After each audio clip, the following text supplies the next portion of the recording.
Les Blaugrana, bonjour, bonsoir, comment allez-vous? J'espère que tout va bien de votre côté. Encore un match compliqué hier, je n'ai pas pu faire le débrief tout simplement pour deux raisons.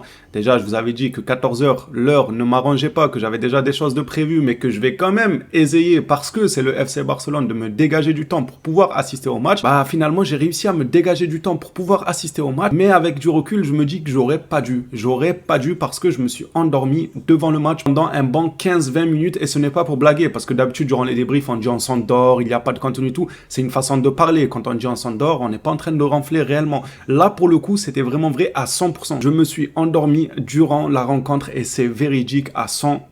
Vers la 60e jusqu'à la 75e, voire 80e. Un bon 15-20 minutes de sommeil durant le match, tellement je trouvais le match inintéressant, le contenu comme ces derniers temps. Du coup, ça, c'est la première raison de pourquoi je n'ai pas fait le match, parce que j'ai raté 15-20 minutes. Ça se trouve, j'ai raté des choses intéressantes durant ces 15-20 minutes-là que j'ai raté et que je n'aurais pas pu parler durant le débrief car je les ai ratés, tout simplement, logique. Et c'est pour ça que je vais en profiter pour faire une annonce directement. Si lors des prochains matchs du FC Barcelone, il n'y a pas de débrief, je préfère vous prévenir, pas d'inquiétude, c'est voulu de ma part, car à côté de YouTube, je fais quelque chose en ce moment qui me prend énormément de temps, ce qui fait que j'essaye quand même de rester actif sur ma chaîne YouTube parce que j'apprécie ça, j'aime bien créer du contenu et débattre avec la communauté Blaugrana. Mais quand je réussis à dégager du temps pour un match du FC Barcelone, pour du foutage de gueule, parce que pour moi, ils se foutent de notre gueule, le contenu là, c'est du foutage de gueule, au final, jusqu'à m'endormir devant le match et ne pas avoir envie de parler du match tellement t'es dégoûté. J'ai décidé tout simplement de sauter ce débrief et les prochains débriefs aussi, il se pourrait qu'il y en a qui soient sautés par manque de temps couplé à un manque d'envie tout simplement de revenir en débrief et dire tout le temps la même chose. Ouais mais on manque d'intensité, ouais mais on manque ça, c'est bon, on l'a compris. Je suis vraiment désolé, je sais que ça va en décevoir plus d'un, je ne dis pas que j'arrête officiellement les débriefs. Déjà les vidéos actualités, j'essaierai au maximum de les continuer malgré le manque de temps, mais pour les débriefs, si des fois il y en a, des fois il y en a pas et tout, ne m'en voulez pas les gars, c'est que j'ai de moins en moins de temps et surtout quand je vois le contenu, je n'ai pas non plus l'envie. Donc j'ai envie de dire ça tombe bien. J'ai pas le temps, je me plie en quatre pour avoir du temps et au final l'envie n'est même pas présente de parler d'un tel contenu. J'ai envie de dire qu'au final ça tombe bien, mais je me tiens de vous en informer. Si jamais parfois vous voyez qu'il manque des débriefs, c'est tout à fait normal. C'est soit manque de temps, soit pas du tout envie de parler d'un tel niveau, d'une telle médiocrité sur le terrain. Bref, maintenant que cette précision est faite, je m'excuse tout de même d'avoir raté le débrief car je n'ai pas su résister à l'envie de dormir durant le match. C'est un truc de fou. Et je rigole pas les frères, je vous jure qu'il y a zéro blague, il y a pas de blague. Vous savez qu'on aime bien rigoler, qu'on aime bien taquiner, être taquin et tout. Là je suis pas taquin là, je suis pas du tout taquin, je suis sérieux. J'ai des messages qui le prouvent avec des amis, je dis mais attends, je viens de m'endormir, je viens de me lever. De toute façon, même sur mon Twitter, je commentais le match en direct et lors de notre but il me semble, je sais plus quel accent, j'ai arrêté de commenter. Bah c'est parce que je dormais. C'est un truc de fou de dormir devant le match tellement c'est nul. Même si en réalité en deuxième mi-temps ils se sont mis à jouer au ballon, mais c'est justement ce qu'on reproche, ils se réveillent tout le temps à la fin. On va créer des matchs que de fin pour eux. En fait, pour le Barça, on va créer un nouveau match. Le match, il commence à la 60e minute. Voilà. Dès que les joueurs ils rentrent sur le terrain, le compteur, il commence à 60 minutes et il va jusqu'à 90 minutes. Comme ça, ils commencent à jouer directement. Parce que pour eux, ça sert à rien de commencer à la première minute, à la deuxième minute, etc. Eux, c'est des minutes qui servent à rien. Ils ronflent. Ils sont en train de dormir sur le terrain. Ils se réveillent tout le temps à partir de la 60e minute. Moi, je propose qu'on leur donne des matchs qui commencent que à partir de la 60e minute. Voilà. Je sais pas comment on pourrait arranger ça, mais en termes de spectacle, en termes de fatigue des joueurs, il n'y a rien d'arrangeant de faire jouer le Barça de la 0 à la 60e minute. On ne voit absolument rien d'intéressant. Commençons nos matchs à la 60e minute, ça pourrait être plus intéressant, on pourrait un peu plus prendre du plaisir devant ce Barça-là. Durant cette vidéo, on va parler du probable remplaçant de Xavi, parce que oui, la presse commence à balancer quelques noms des probables remplaçants.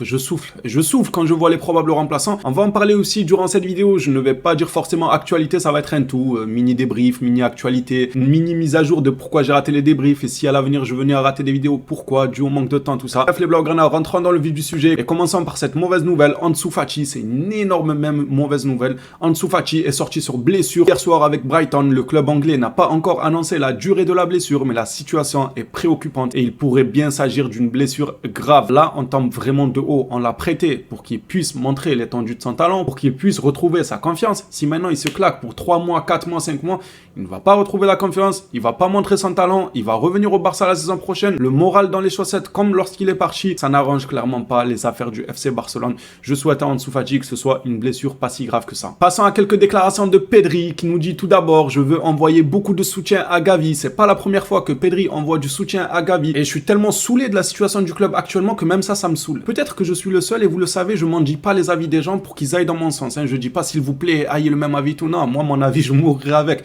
J'en ai marre, on a compris Gavi. Il est blessé, on est tous tristes. Maintenant il faut aller de l'avant. Quoi? À chaque interview vous allez nous dire soutien à Gavi, soutien à Gavi. Et qu'est-ce qu'il fait? Il est parti au franc Gavi. Gavi, je sais pas, il s'est pris des balles, il est blessé, ça arrive à tous les joueurs. Il y en a des milliers et des milliers de joueurs depuis la création du football qui sont blessés et ça tous les jours. A compris, Pedri, il a déjà mis sur son Instagram, soutien à Gavi, il a déjà déclaré au micro, soutien à Gavi, Lewandowski l'a fait, Dembélé du PSG là-bas l'a fait. Il y a plein de joueurs qui ont apporté leur soutien. C'est bon, on peut avancer, on peut tourner la page ou dans 6 mois, on va encore nous dire bon, on a perdu en Ligue des Champions 18-0, mais tout d'abord, j'aimerais apporter mon soutien à Gavi, mais...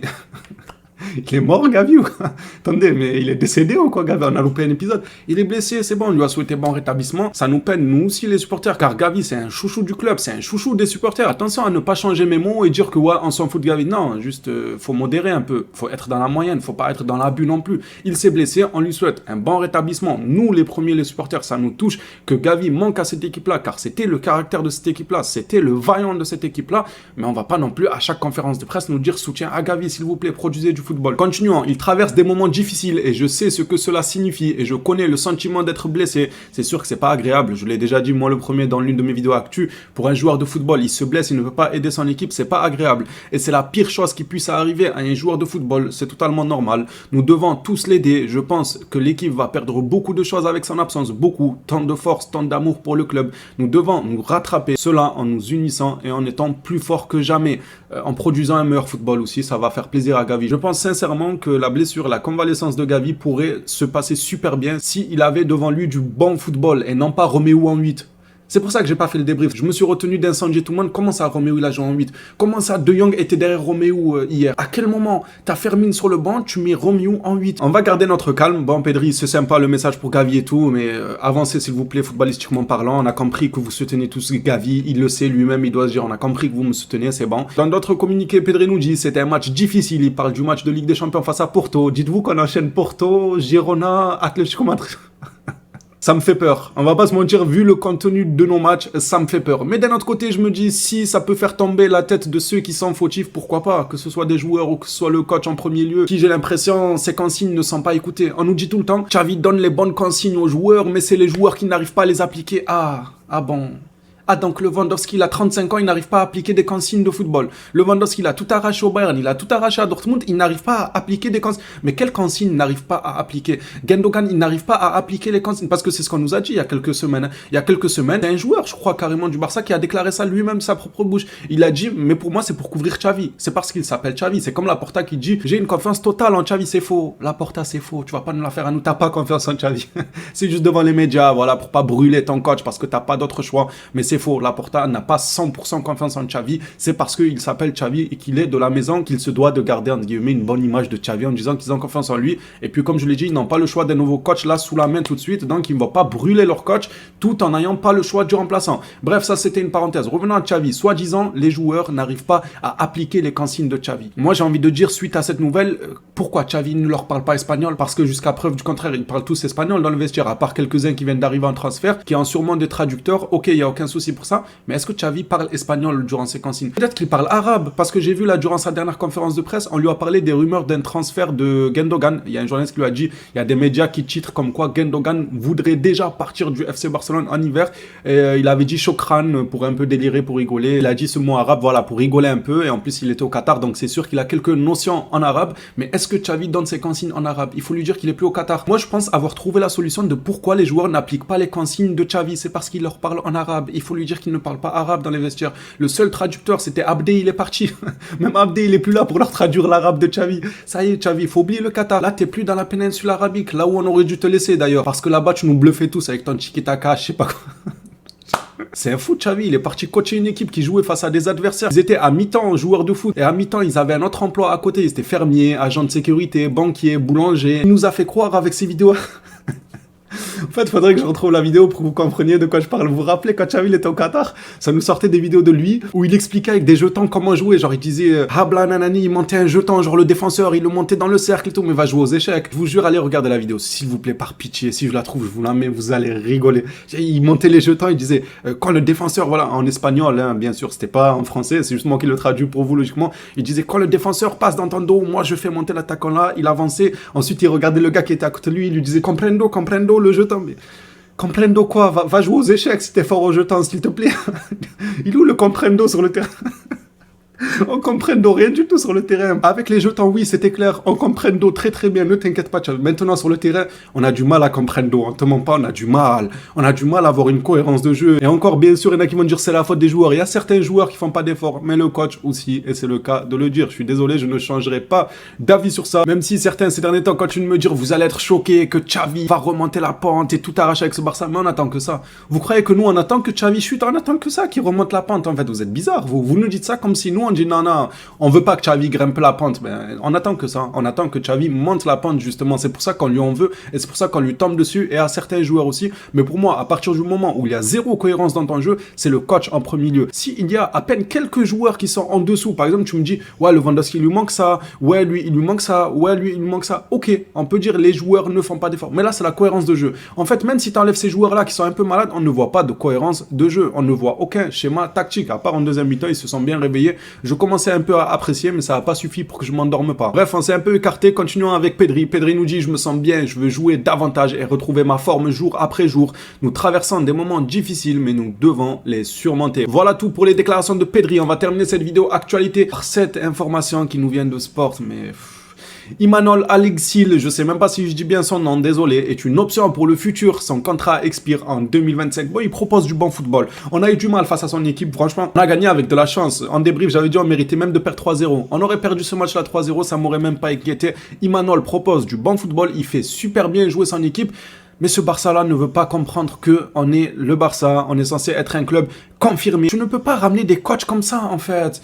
Oui, il joue bien, oui, il produit du bon football, mais on l'a vu avec Quique Sétienne. Sétienne, allez voir avant d'arriver au Barça, il produisait du bon football, mais pas qui veut vient au Barça. C'est pas parce que tu produis du bon football dans un club de milieu de tableau, même si bon là, le club n'est pas de milieu de tableau quand même, on va pas se mentir. Ils jouent souvent le top 6 au minimum, ils sont souvent qualifiés pour les coupes européennes et tout, il y a aucun souci, mais c'est pas au niveau du Barça quand même. Pourquoi on va pas chercher des entraîneurs confirmés? Moi, j'aurais été Laporta, je sais déjà que Klopp, il compte prendre une année sabbatique, je crois, s'éloigner un peu des terrains du football en 2026, quelque chose comme ça, je sais pas. Moi, je suis Laporta et je fais tout de mon possible pour convaincre Klopp de rejoindre le FC Barcelone. Un entraîneur confirmé, un entraîneur qui sait ce qu'il fait, un entraîneur qui a de l'expérience passée par des Ligues des Champions, passée par des PL et j'en passe. Ça, c'est un coach à mettre à la tête du FC Barcelone et il y en a plein d'autres coachs comme ça. Mais pourquoi on va taper dans du Imanol avec tout le respect que j'ai pour lui? Imanol, c'est quoi ça? C'est de l'essence? C'est quoi Imanol? C'est très bien qu'il a une bonne fond de jeu, qu'il fasse bien jouer son équipe, mais qu'il y reste dans son équipe parce que le Barça, c'est un stade au-dessus. Pas qui veut vient entraîner le FC Barcelone. On l'a vu avec Xavi. Il produisait du bon football avec ses jetons là-bas au tiki-taka. Il nous montrait comment, soi-disant, son équipe jouait et tout. Il arrive au Barça, c'est pas fameux depuis des mois et des mois. On s'endort devant les matchs. Quique Sétienne, c'est l'exemple parfait aussi. Il faisait bien jouer son équipe. Il vient au Barça, c'est catastrophe parce que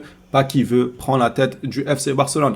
Les phénomènes, dites-moi ce que vous en pensez de cette nouvelle-là. Est-ce que Imanol vous intéresserait pour remplacer Xavi ou bien vous voulez, comme moi, un entraîneur confirmé et non pas un entraîneur qui a montré du beau jeu dans des petites équipes parce que pas qui veut prendre la tête d'une grande équipe. C'est deux choses différentes. Tu peux très bien faire jouer d'une manière excellente une équipe et arriver dans un grand club comme tout ce qui est Bayern, Barça, Real Madrid et j'en passe et flopper. Pourtant, tu as montré de bonnes choses, mais tu n'as tout simplement pas la carrure pour diriger un grand vestiaire. Ce sont deux choses différentes pour moi. Ce n'est que mon avis, encore une fois. Bien évidemment, je ne dis pas que j'ai la science infuse et ce que je dis est véridique à 1 milliard de %. En tout cas, pour moi, il est véridique à 1 milliard de %, mais pour d'autres, je pourrais comprendre qu'ils se disent ouais, non, c'est n'importe quoi, je suis pas d'accord avec son avis. Xavi va remonter la colline, il va monter le Mont Blanc, je sais pas quoi, oui, il monte ce qu'il veut, Xavi. Il monte une colline ou qu'il monte dans le bus ou dans le train, il monte où il veut. Nous, on attend que ça. Faites-le monter à Xavi. On attend que ça. On commence juste à s'impatienter devant un tel contenu dans les matchs de la part du FC Barcelone avec un tel collectif. C'est du gâchis. C'est clairement du gâchis d'avoir autant de joueurs dans un même effectif avec zéro cohérence de jeu. Les phénomènes, ça sera tout pour moi. Qu'en pensez-vous d'Imanol au FC Barcelone pour remplacer Xavi? Est-ce que pour vous, ça vous intéresserait? Ou comme je l'ai dit il y a quelques secondes, vous préférez quelqu'un de confirmé? Si vous préférez quelqu'un de confirmé, dites-nous les noms dans les commentaires. Et si vous faites toujours confiance à Xavi, c'est votre avis, vous faites ce que vous voulez, vous avez votre avis, on a le nôtre. Encore une fois, je m'excuse si dans les prochains jours, voire même les prochains mois, il y a quelques vidéos qui manquent, que ce soit actualité ou même débrief. Mais le plus compliqué, ça va être les débriefs parce que je dois regarder le match et ensuite faire le débrief. Donc ça peut me prendre à peu près jusqu'à 2 heures, 3 heures. Ça fait quand même beaucoup de temps à dégager. Donc c'est les débriefs où je pourrais manquer un peu en ce qui concerne les vidéos actualité. Si tout va bien, normalement, je pourrais toujours les tenir et j'espère les tenir parce que c'est ce qui me rapproche le plus de la communauté. Débattre avec vous, vous partager partager les informations, donner mon avis et recevoir les vôtres et tout ça dans le respect. S'il y en a qui comprennent pas ça, de toute façon, moi, vous me connaissez, ceux qui mettent des commentaires déplacés ou ils te prennent de haut. Moi, je calcule pas. Moi, tu parles tout seul. Tu vas mettre le commentaire, il va passer à la trappe. Je vais même pas le lire. Je vais même pas répondre. Déjà que j'ai pas énormément de temps. Alors, imaginez si je m'attarde sur ce genre de commentaires. Je préfère m'attarder sur des commentaires constructifs. Je préfère m'attarder sur des commentaires comme ça que sur des gens qui vont venir t'insulter bêtement ou autre. Car moi, je n'insulte personne jusqu'à preuve du contraire. Dans mes vidéos, je fais que de l'humour et souvent cet humour-là, c'est ironique, c'est du second degré. C'est pas à le prendre personnellement et tout parce que je rigole en soi. Les phénomènes, ça sera tout pour cette vidéo. Dites-moi ce que vous en pensez dans les commentaires. On s'attrape à la prochaine sur le FC Barcelone. D'ici là, prenez soin de vous les Blaugrana.